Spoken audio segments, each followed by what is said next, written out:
தாய் வீடு ஏப்ரல் 2024. நீர்வழிப்படுவும். எழுதியவர் போ. கருணாகரமூர்த்தி. வாசிப்பவர் மா. சித்திவிநாயகம்.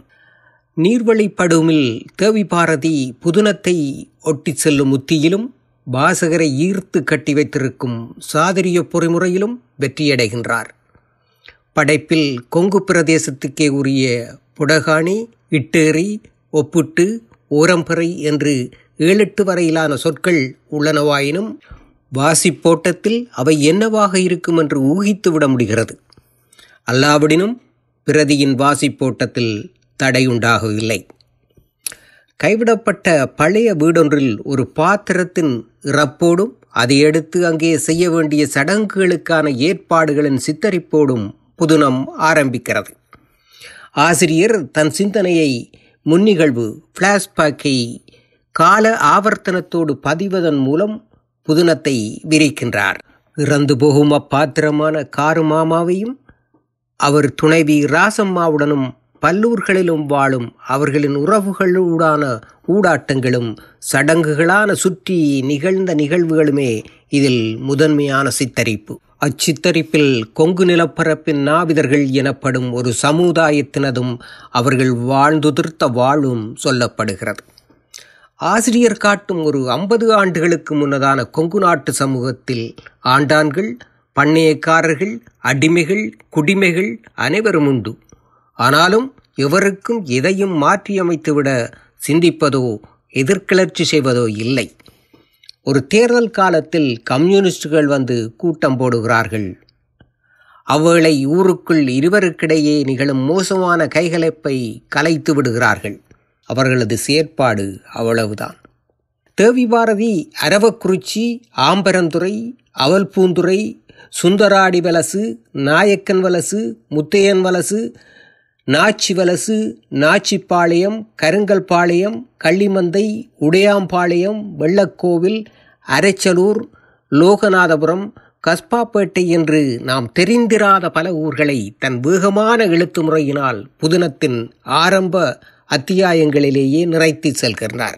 அங்கே ஈரோடு, திருச்சி, திருமங்கலம், தாராபுரம் ஆகிய பரிச்சயமான ஊர்களை தவிர பிற ஊர்களை நமக்கு மனதில் வைத்து கொள்வதும் சற்றே சிரமம்தான். நல்வினையாக அவ்வூர்கள் அனைத்திலும் தவறாது ஒவ்வொரு அத்தைமாரோ, பெரியம்மாக்களோ, பெரியப்பாக்களோ, அண்ணாக்களோ உறவுகள் இருப்பதால் தப்பித்தோம். எனினும் ஒவ்வொரு ஊரிலும் ஒவ்வொரு பெரியம்மாக்கள் இருந்ததால் வாசிக்கையில் இவவென்று அவர்களை ஞாபகம் வைப்பதில் கொஞ்சம் சிரமம் இருந்தது நிஜம். நாவிதர்கள் எனப்படும் இக்குழுமத்தின் உறவுகள் கிளைகளாக பிரிந்து பரவி எல்லா ஊர்களிலும் வாழ்கின்றார்கள். கதை சொல்லியின் மாமனான காருமாமா எனும் நல்ல மனிதரதும் அவர் துணைவி ராசம்மாவினதும் அந்திம காலம் வரையிலான எளிய வாழ்க்கையும் அவர்களை சுற்றி நடைபெறும் சடங்குகள், சம்பிரதாயங்கள், உறவுகளுக்கு இடையேயான ஊடாட்டங்கள், குதூகலங்கள், அவ்வப்போது இடம்பெறும் சண்டைகள், கொண்டாட்டங்களை வாசகர் சலிப்பின்றி தொடரும்படியாக தேவி பாரதியின் தூரிகை புதுனத்தின் அனைத்து பக்கங்களிலும் விளையாடி செல்கிறது. ஊரில் கூட்டமாகவிருந்த சிறு சமூகமாக வாழ்ந்த இக்குடியினர் வேலைவாய்ப்பு, திருமணம் போன்ற காரணங்களினாலே தாம் வாழ்ந்த வீடுகளை ஒவ்வொருவராக அப்படியே விட்டுவிட்டு புலம்பெயர்ந்து போகவும் அக்குறிச்சியே மனிதர்கள் வாழாத ஒரு பாழ் வெளியாக அமைந்து விடுவதும் பெரும் சோகம். கவுண்டர்களினதும் பண்ணையக்காரர்களினதும் கிடாய் வெட்டு நிகழ்ச்சிகளில் நாவிதர்களுக்கு கிடாய்களை அறுத்தல், உரித்தல் என விசேட குடிமை சேவகங்கள் இருப்பதையும் அவர்களுக்கு கூலியாக வெட்டப்படும் கிடாய்களின் தலைகளும் குடல்களும் கால்களுமே கொடுக்கப்படுகின்றன. ஆனாலும் அதையிட்டு சலிக்காமல் ஒரு கொண்டாட்டமான நிலையில் ராஜகாரியங்கள் போல செய்து முடிப்பதிலும் அச்சமூகத்தவரின் அப்பாவித்தனங்கள் சித்தரிக்கப்படுகின்றன. மேட்டுக்குடியினருக்கு கௌரவம் செய்வதிலிருந்து, இளவு வீடுகளிலிருந்து, திருமணம் போன்ற சுபகாரியங்களிலும் சாதகங்களை பொருத்தம் பார்க்க ஜோதிடர் வீடுகளுக்கு எடுத்து செல்வதிலிருந்து, விருந்துகளுக்கு வேண்டிய தானியங்களை குற்றி புடைத்து தயார் பண்ணுதல், அணுக்கத்தில் தூரத்தில் உள்ள உறவினர்களுக்கு வெற்றிலை வைத்து பண்ணையக்காரர் சார்பில் அழைத்தல் முதலானவற்றையும் அவர்களே பார்க்க வேண்டியுள்ளது.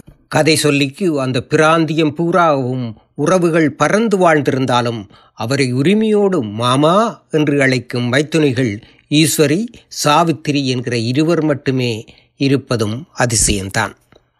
கதை சொல்லியின் அம்மா தன் மைத்துனி ராசம்மா மாமிக்கு சிவாஜி சாவித்திரிக்கிடையேயான அண்ணன் தங்கை பாச உறவை புரிய வைப்பதற்காக அப்பாசமலர் காவியத்தை காட்ட தவியாய் தவிக்கின்றார். அம்முயற்சியில் அரச்சலூரில் அச்சித்திரம் ஓடுவதாக ஒரு நாள் அறிந்ததும் யாருக்கும் சொல்லாமல் அவளை கூட்டி போய் இரவு காட்சியை பார்த்துவிட்டு ஊர் திரும்ப பேருந்து இல்லாததால் ஓர் உறவினர் வீட்டில் இரவை கழித்துவிட்டு வந்தவர். மேற்படி தப்புக்காக கணவரிடம் அடியெல்லாம் வாங்குகிறார்.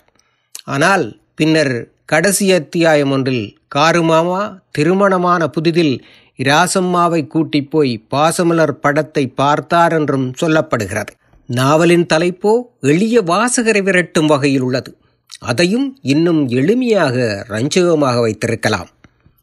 புதினத்தின் நிறைவில் தேவி பாரதி குடும்ப உறவுகளிடையே ஒரு தாய விளையாட்டு கச்சேரியை வைத்து அப்படிமத்தின் மூலம் அவர் சாவித்திரியை கட்டுகிறாரோ ஈஸ்வரியை கட்டுகிறாரா என்று ஒரு சஸ்பென்ஸுடன் முடித்திருந்ததும் மிகவும் ரசிக்கக்கூடியது. பிரதியில் வெகு சில தட்டல் வழுக்கள் இருந்தாலும் பாரிய வழுக்கள் இல்லாதது அதன் சிறப்புகளில் ஒன்று.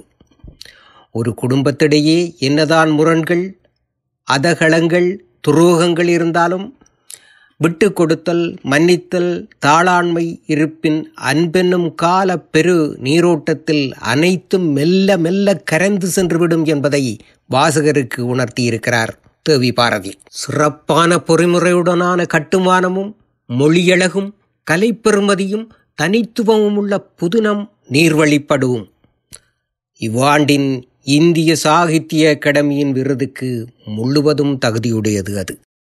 நன்றி.